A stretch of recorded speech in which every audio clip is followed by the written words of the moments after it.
और बड़ी खबर यह है, पिछले कई दिनों से सीमा सीमा सीमा आप सुन रहे हैं। अब खबर यह है कि अब सीमा जेल जाने वाली। सीमा को जेल जाने से कोई रोक नहीं सकता है। यह मैं इसलिए कह रहा हूं, कई दिनों से चारों तरफ कैमरे, मीडिया कैमरों के बीच पूरा दिन इंटरव्यू। इस दौरान सीमा से ढेरों सवाल किए गए, सीमा ने सैकड़ों जवाब भी दिए उसके। लेकिन आज सुबह सीमा के दरवाजे पर नॉक हुआ। अगली तस्वीर दिखाई, एटीएस पहुंच गई थी। सुबह एटीएस ने दरवाजा खटखटाया और एटीएस सीमा के घर के अंदर थी। उसके बाद एटीएस सीमा को अपने साथ ले गई। अगली तस्वीर दिखाई जरा, एटीएस ने सीमा को उठा लिया। उसके बाद एटीएस गुप्त जगह पर सीमा से पूछताछ कर रही है और पूछताछ बेवजह नहीं हो रही है। क्या एटीएस को सीमा के खिलाफ सबूत मिल गए? ये रिपोर्ट देखिए। एटीएस की टीम यहां पर पहुंची थी। ये जो पीछे के रास्ते से सीमा को यहां से ले जाया गया। सीमा के दरवाजे पर सुबह एटीएस ने दस्तक दी। पाकिस्तान की सीमा को एंटी टेररिस्ट स्क्वाड उठा कर ले गई। नोएडा में अब चर्चा पाकिस्तानी भाभी की प्रेम कहानी की नहीं, उनकी जासूसी के जाल की है। ग्रेटर नोएडा के रब्बुपुरा में भीड़ भले ही सीमा की रील और हिंदुस्तानी अवतार देखने पर उमड़ रही थी, लेकिन एटीएस की नजर पर्दे के पीछे के असली चेहरे पर थी। और जैसे ही सुराग मिला, एटीएस ने सीमा पर शिकंजा कस दिया। यूपी एटीएस ने आज सीमा और सचिन से पूछताछ की। दोनों को अलग अलग बिठाकर यूपी एटीएस की लंबी सवालों की फेरिस्त का सामना करना पड़ रहा है। माना जा रहा है कि सीमा का सच अब ज्यादा छुपने वाला नहीं है। एजेंसी पता कर रही है कि प्रेम कहानी के पीछे कोई खतरनाक जासूसी का जाल तो नहीं, और सीमा के पीछे असली मोहरा कौन है। आइए आपको बताते हैं सीमा कहां है, एटीएस सीमा को लेकर कहां गई है, एटीएस सीमा से क्या पूछताछ करेगी ये भी बताऊंगा मैं आपको। देखिए जरा, ये आप देख रहे हैं, एटीएस की कस्टडी में इस वक्त सीमा है। पुलिस और एटीएस की टीम एक साथ सीमा के घर पहुंची। एटीएस की टीम सादी वर्दी में मौजूद थी। टीम ने पहले घर जाने वाली गली बंद की। गली के दोनों तरफ पुलिस के जवान तैनात किए गए।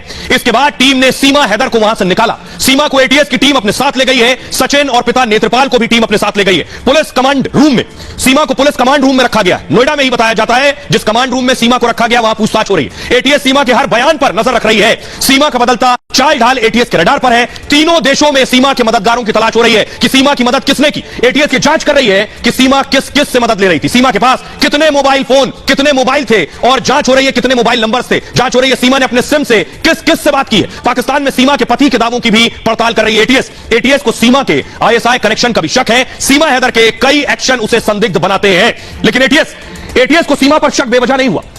सीमा पर एटीएस का शक और गहराया सीमा की हरकतों से। सीमा ने ऐसा क्या किया जो एटीएस की नजर सीमा पर थी, वो देखिए जरा। क्या कर रही थी सीमा, देख रहे हैं आप, ये सीमा की पहली तस्वीर आप देख पा रहे हैं। एटीएस अपने कंट्रोल रूम में सीमा पर नजर रखे हुए थे। पहली जो शक हुआ कि सीमा मीडिया से बातचीत कर रही थी, वो सामान्य नहीं लग रहा था एटीएस को कि मीडिया से जिस तरह से जवाब दे रही थी। सरहद पार करने वाली आखिर इतनी सहज कैसे है, ये दिमाग में था एटीएस के। सहज कैसे है जबकि बॉर्डर क्रॉस करके आई अवैध तरीके से, फिर भी इतनी कंफर्टेबल। दूसरी वजह जो एटीएस के दिमाग में थी, 5वीं पास सीमा पबजी खेलने में एक्सपर्ट थी। क्या सीमा इतनी स्मार्ट कि गेम की बारीकी भी समझती थी? तीसरी वजह, गेम खेलने के लिए सीमा ने अपना नाम मारिया सेव किया था। मारिया नाम से आईडी बनाई थी गेम खेलने के लिए, सीमा के नाम से नहीं। क्यों सीमा ने गेम के लिए फर्जी नाम रखा? एटीएस के रडार पर यह तीसरी बात थी। चौथी बात यह थी कि 10 दिन हिंदुस्तान में रहते हुए पूरा भेष बदल गया। बुर्का पहनने वाली सलीके से साड़ी बांधने लगी। पाक के मुसलमान भारत में तुलसी पूजा करने लगी। यह सनातन प्रेम था या फिर साजिश का हिस्सा था? पांचवी वजह जो एटीएस के जहन में थी, उर्दू बोलने वाली सीमा अचानक शुद्ध हिंदी कैसे बोलने लगी? भारत आते ही हिंदू संस्कृति में सीमा घुल गई। कुछ दिन में बदलाव संभव या फिर आईएसआई ट्रेनिंग का नतीजा? छठी वजह यह थी, सीमा के एक दस्तावेज में उसकी उम्र लिखी है 21 साल, दूसरे में उम्र लिखी है 29 साल, सीमा उम्र बता रही है 27 साल। सीमा को के फर्जी डॉक्यूमेंट शक को बढ़ाते चले गए। और सातवीं वजह, सीमा अचानक खबरों में आई, फिर पकड़ी गई, जमानत पर बाहर आई और सेलिब्रिटी बन गई। सेलिब्रिटी बनना अचानक हुआ या फिर किसी रणनीति का हिस्सा था? अब सुनिए जरा, पूर्व रॉ अधिकारी को मैं सुनवाने जा रहा हूं। आईबी रॉ ये सब इन्वेस्टिगेशन कर रही है, अभी एटीएस इन्वेस्टिगेशन कर रही है। पूर्व रॉ अधिकारी रिसर्च एंड एनालिटिकल विंग में रहे आरएसएन सिंह साहब बता रहे हैं क्या ऐसे लोग बहुत ट्रेंड होते हैं, सुनिए। ये केवल एक ये टिपिकल स्पाई ऑपरेशन मुझे नहीं लगता है आईएसआई की तरफ से। इसके कुछ राजनीतिक पहलू हैं और इसलिए मैं कह रहा हूं कि आपने देखा होगा कि जैसे ही ये कांड हुआ है उसके बाद से जो प्रक्रिया जो देखी जा रही है पाकिस्तान में बड़ी अजीबोगरीब है। वहाँ पे कुछ हिंदुओं को बंदी बना लिया गया है। एक 150 साल पुराना मंदिर को उस पर हमला हुआ है और कहते हैं रॉकेट लॉन्चर से हमला हुआ है। अब और किसने किया तो कहा जा रहा है कि डेकॉइट्स ने किया है। अब आप बताइए कि एक देश जो कि इस बात को खुद ही मान रहा हो कि डेकॉइट्स हमारे यहाँ इस तरह के हमले करते हैं, तो आप समझ सकते हैं कि उसमें कैसी साजिश है और उसमें कैसी मिली भगत है। तो ये एक राजनीति से ये प्रेरित, पाकिस्तान के द्वारा राजनीति से प्रेरित ये पूरा ये कांड है। तो सीमा के पीछे अब एटीएस लग चुकी है, यानी एंटी टेररिस्ट स्क्वाड। सीमा की जांच अब एटीएस कर रही है। एटीएस क्या करती है आपको बताऊं, एटीएस कैसे काम करती है। एटीएस के शिकंजे में आने का मतलब है आप बचकर नहीं निकल सकते। ये है एटीएस, ये जो आप देख रहे हैं एटीएस का मतलब होता है एंटी टेररिस्ट स्क्वाड। अमेरिकी स्वॉट की तर्ज पर गठन हुआ था एटीएस का। अब सीमा से यह पूछताछ कर रहे हैं। स्वॉट मतलब स्पेशल वेपन्स एंड टैक्टिक्स, खास तरह के ये जवान होते हैं। आतंकी गतिविधि पर स्वॉट काबू करती है। एटीएस भी आतंकी गतिविधि पर नजर रखती है। देशद्रोही तत्वों की एटीएस जानकारी जुटाती है। विदेशी खुफिया एजेंसी से जुड़े लोगों की शिनाख्त करती है। शिनाख्त के साथ निगरानी की भी जिम्मेदारी एटीएस की होती है। तो सीमा पर निगरानी भी रख रही थी। ऐसे लोगों को अरेस्ट करके एटीएस पूछताछ करती है, सीमा से पूछताछ कर रही। जो जानकारी मिलती है केंद्रीय एजेंसियों से साझा करती है। ऐसे मामलों को आईबी यानी खुफिया विभाग और रॉ के साथ संपर्क में रहती है एटीएस। देश के कई राज्यों की अलग अलग एटीएस टीम मौजूद है।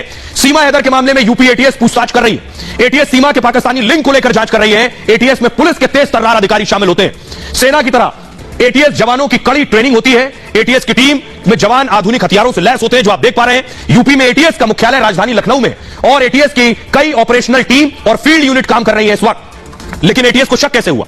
एटीएस के शक के पीछे बहुत वजह है। उनमें से एक बड़ी वजह क्या है? पाकिस्तान से कोई आए सामान्य बात हो सकती है, लेकिन पाकिस्तान से जो आया हो उसके रिश्ते पाकिस्तानी सेना से अगर हैं तो एटीएस की तेवरियां चढ़ना लाजमी था, एटीएस का शक बढ़ना लाजमी था। और यही हुआ क्योंकि सीमा का सीधा सीधा ताल्लुक पाकिस्तानी आर्मी से, जिसे झुटलाया नहीं जा सकता। सीमा का ताल्लुक पाकिस्तानी आर्मी से क्या है, यह मैं आपको बताने जा रहा हूं। एटीएस की नजर इस पर थी। यह सीमा आपको दिख रही है, कहा गया सीमा मेजर भी है। पाकिस्तानी फौज से सीमा का सीधा रिश्ता है। सीमा के चाचा पाक सेना में सूबेदार, चाचा पाक सेना में सूबेदार, भाई पाकिस्तानी आर्मी में, और खुद सीमा ने पाक सेना से संपर्क कबूला। पाक आर्मी में सीमा के भाई की जांच हो रही है कि भाई क्या करता है। इनपुट जुटाए जा रहे हैं कि पाक सेना में सीमा का भाई है क्या। खुद सीमा के आईएसआई एजेंट होने का शक है। तमाम एजेंसियां इस मामले की जांच कर रही हैं। सोशल मीडिया पर भी तमाम दावे किए जा रहे हैं। सीमा को पाकिस्तान आर्मी का मेजर भी बताया जा रहा है। एटीएस से लेकर आईबी तक सीमा की जांच में जुटी हुई है। पाकिस्तानी आर्मी से सीमा का कनेक्शन ढूंढा जा रहा है और सीमा का रिश्ता पाक सेना से है। चाचा सूबेदार है, भाई सेना में। यह बात खुद सीमा ने स्वीकार की है। सुनिए। मेरे भाई कोई बड़े ऑफिसर नहीं है, वो अभी 2022 में सेना में मतलब फौज में गए हैं।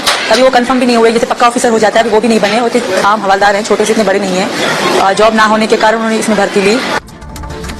अब क्या सीमा जेल जाएगी? दूसरा कोई विकल्प नहीं है सीमा के सामने। सीमा की गिरफ्तारी इससे पहले हो चुकी है। जब पुलिस ने पहली बार गिरफ्तार किया था, बल्लभगढ़ से पुलिस खड़ी है, सीमा है, सचिन है, गिरफ्तार करके इन्हें जेल भेजा गया था। जेल में इनके साथ बच्चे भी थे, लेकिन इसी ग्राउंड पर सीमा को जमानत मिल गई। लेकिन अब एटीएस का शिकंजे में आने के बाद सीमा के सामने जेल जाने के अलावा कोई और विकल्प नहीं है। क्या सीमा जेल जाएगी? और मैं क्यों कह रहा हूं सीमा जेल जाएगी, उसके पीछे कारण है। देख रहे हैं, यह जेल का दरवाजा खुलेगा और सीमा को क्या जेल जाना होगा। पाकिस्तान की सीमा फिर गिरफ्तार हो सकती है। पुलिस कोर्ट में रिमांड की याचिका ला सकती है कि सीमा की फिर से रिमांड चाहिए, पूछताछ करनी है। सीमा और सचिन पर गंभीर धाराएं जोड़ सकती है, जिससे दोनों की जमानत रद्द हो सकती है। ऐसे हालात में सीमा को फिर जेल जाना होगा। पूछताछ में किसी एजेंसी ने क्लीन चिट नहीं दी है सीमा को अभी। ऐसे में एटीएस जैसी जांच एजेंसी रिमांड मांग सकती है सीमा की, पूछताछ और जांच का हवाला देकर कस्टडी ले सकती है। दरअसल 4 जुलाई को सीमा और सचिन को गिरफ्तार किया गया था। धोखाधड़ी की गंभीर धाराओं में केस दर्ज करने की तैयारी थी। धारा 420 और 467 लगाई जाती है तो तुरंत जमानत नहीं मिलती, क्योंकि इन धाराओं में 7 साल से ज्यादा की सजा का प्रावधान है। लेकिन सीमा ने एक भारतीय से सच्चे प्यार का हवाला दिया वहां पुलिस के सामने और 4 छोटे छोटे बच्चों की सुरक्षा पर गुहार लगाई। तब पुलिस ने सीमा पर बहुत ज्यादा गंभीर धाराएं नहीं लगाई। धारा 102B और विदेशी अधिनियम की धारा 14 लगाई थी। दोनों धाराओं में 5 साल से कम की कैद का प्रावधान है। इसलिए 7 जुलाई को कोर्ट ने दोनों को जमानत दे दी। लेकिन सीमा की यह जमानत अब रद्द होने वाली है। सवाल बड़ा है। सुनिए जरा, उत्तर प्रदेश के पूर्व डीजीपी रहे विक्रम सिंह साहब बता रहे हैं अब आखिर क्या होने वाला है, सीमा का क्या होगा। एटीएस भी शामिल हो गई है। अगर कोई ऐसे अन्य तथ्य आते हैं जो कि केवल अवैधानिक प्रवेश जो कि भारत में उन्होंने किया है, उसके अतिरिक्त अगर अन्य कोई बातें आती हैं, जैसे कि नाजायज तरीके से आधार कार्ड प्राप्त करना अथवा अन्य कोई आपराधिक गतिविधियां, तो ये जेल जा सकती हैं। और एटीएस का लेने का मतलब ही यही होता है कि ये गहराई से पूछताछ हो, आवश्यकता अनुसार लाई डिटेक्टर टेस्ट और पॉलीग्राफ टेस्ट में किया जाए, जो तमाम अभिलेख आदि हैं उसका सत्यापन किया जाए और इनके जो भी विभिन्न बयान आए हैं न्यूज चैनल आदि के ऊपर, उसके बारे में भी कार्रवाई की जाए। लेकिन अब एक नजर में जहन में अगर कुछ आता है तो वो है कि सीमा के इतने चेहरे, अलग अलग चेहरे, सीमा साड़ी में है, सीमा सूट में है, सीमा बिंदी और सिंदूर में है, और सीमा जब पाकिस्तान में है तो चश्मे में है और पाकिस्तानी लिबास में। ये सीमा के अलग अलग चेहरे हैं। सीमा वाकई प्यार में आई है या सीमा साजिश का हिस्सा है या आईएसआई एजेंट है, अलग अलग तस्वीरों के जरिए समझने की कोशिश करते हैं आखिर सच है क्या। सीमा हैदर 3 महीने पहले तक पाकिस्तान में रहती थी। उसकी पहचान गुलाम हैदर की पत्नी के तौर पर थी। सीमा का पति गुलाम सऊदी अरब में काम करता था और सीमा एक आम मुस्लिम महिला की तरह कराची में 4 बच्चों के साथ रहती थी। सीमा को वीडियो रील बनाने और पबजी खेलने का भारी शौक था।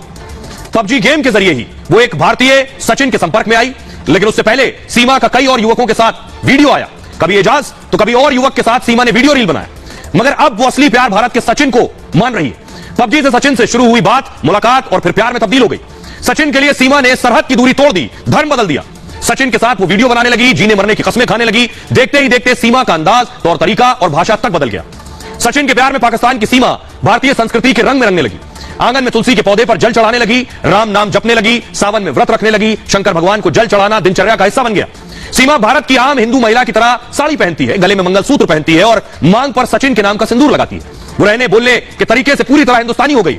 उसे देखकर लगता ही नहीं कि वो पाकिस्तान में रहने वाली सीमा है। क्या ऐसे होता है? अब जरा सीमा को सुनिए। सीमा अपनी उम्र 27 साल बताती है। भारत आए 50-60 दिन हुए, 2-3 महीने सचिन से संपर्क हुए। जो सीमा ने 26-27 साल का वक्त पाकिस्तान में गुजारा, सीमा को ध्यान से सुनिए, उसके शब्दों को सुनिए। सिर्फ 3 महीने के अंदर क्या भाषा पूरी तरह से बदल गई? वो जिन शब्दों का इस्तेमाल कर रही है वो कोई हिंदुस्तानी कर सकता है या कोई ट्रेंड कर सकता है जिसे बाकायदा ट्रेनिंग दी गई है। सुनिए। भला करेगा, इनको भी स्वीकार कर लिया था। मैं स्वीकार करना स्वीकार है। बस भगवान भला करेगा, सब भला करेगा। सब हम साधारण तरीके से रहते थे, कमरे में छोटे से में रहते थे। हम साधारण तरीके से रहते थे, कमरे में छोटे से में रहते थे। भला करेगा, इनको भी स्वीकार कर लिया था। मैं स्वीकार करना स्वीकार है। बस भगवान भला करेगा, सब भला करेगा। सब हम साधारण तरीके से रहते थे, कमरे में छोटे से में रहते थे। हम साधारण तरीके से रहते थे, कमरे में छोटे से में रहते थे। सीमा सिर्फ 3 महीने में बोल रही भगवान भला करेगा।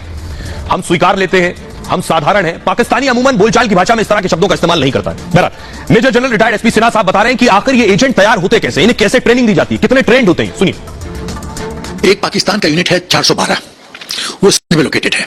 सिंध की लड़कियां नॉर्मली बहुत सुंदर होती हैं, 90% बहुत सुंदर। अब सीमा को भी देखो, मतलब इसके कंपैरिजन में तो, लड़के कंपैरिजन में तो बहुत ही सुंदर है वो।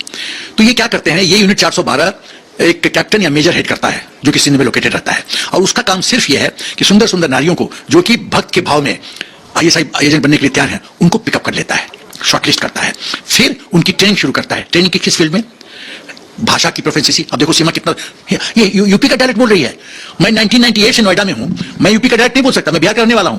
तो या तो हिंदी अंग्रेजी या अपना मैथिली बिहार का, ये धड़ाधड़ यूपी डायलेक्ट बोल रही है। इसका मतलब है कम से कम 6 महीना इसका ट्रेनिंग हुआ है। उसके बाद इनको कैमरा कैसे इस्तेमाल करना है, कैमरा को कैसे फेस करना है, कॉन्फिडेंस कैसे दिखाना है, मीडिया को कैसे डक करना है, कैसे गोल पोस्ट शिफ्ट करना है, कैसे कंट्राडिक्टरी स्टेटमेंट देना है, कैसे हनी ट्रैप करना है, कैसे मुंह में फंसाना है, ये सब इनको सिखाया जाता है। वही नहीं, सिंध में कुछ स्टूडियो ये यूनिट 412 बना रखी है। उस स्टूडियो में क्या है?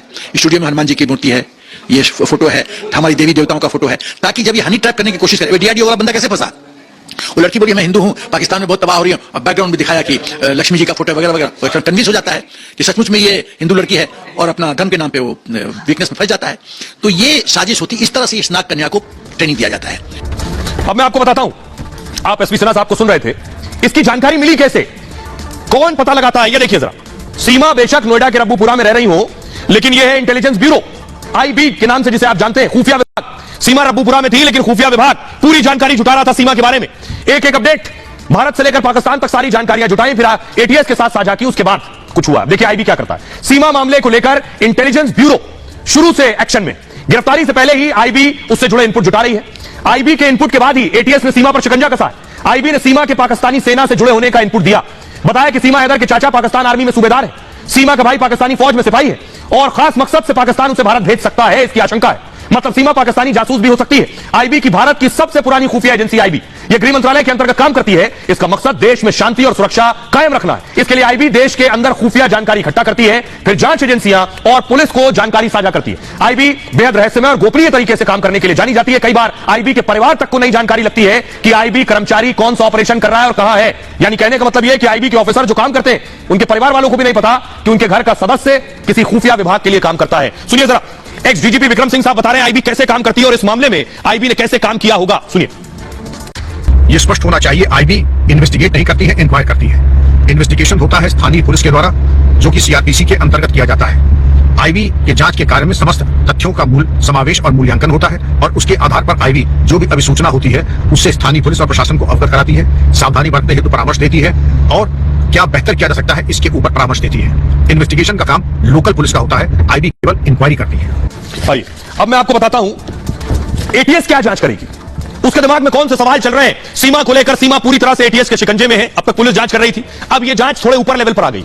टेररिस्ट स्क्वाड जांच कर रही है, आतंकी तार खंगालेगी। इसलिए हर वो जगह जहां जहां सीमा गई, कब गई, क्यों गई, कैसे गई, हर चीज एक एक देश के हिसाब से मैं आपको बताने जा रहा हूं। सीमा का ताल्लुक पाकिस्तान से है, तो सबसे पहले एटीएस क्या जांचेगी, पाकिस्तान में सीमा किसके संपर्क में थी, पासपोर्ट और दुबई के वीजा में किसने मदद की, 4 बच्चों के साथ कैसे आसानी से नेपाल पहुंच गई। एजेंसी को पता नहीं लगा कि भारत जाने वाली है। 5वीं पास सीमा ने कैसे 5 पासपोर्ट बनवा लिए। पाकिस्तान से कहां गई, संयुक्त अरब अमीरात दुबई। अब दुबई से जुड़ी जानकारी जुटाएगी। सीमा ने दुबई जाने का भी खुलासा किया। सीमा के दुबई जाने के पीछे क्या वजह थी, क्यों गई दुबई? दुबई में सीमा किसके पास रुकी, कहां ठहरी थी, किसने अपने यहां रखा था, किसने दुबई में सीमा की मदद की? भारत की जांच एजेंसियां दुबई में भी पड़ताल करेंगी। उसके बाद सीमा दुबई से पहुंची नेपाल। 3 महीने में 2 बार नेपाल गई। काठमांडू में हिंदू परिवार में शादी की।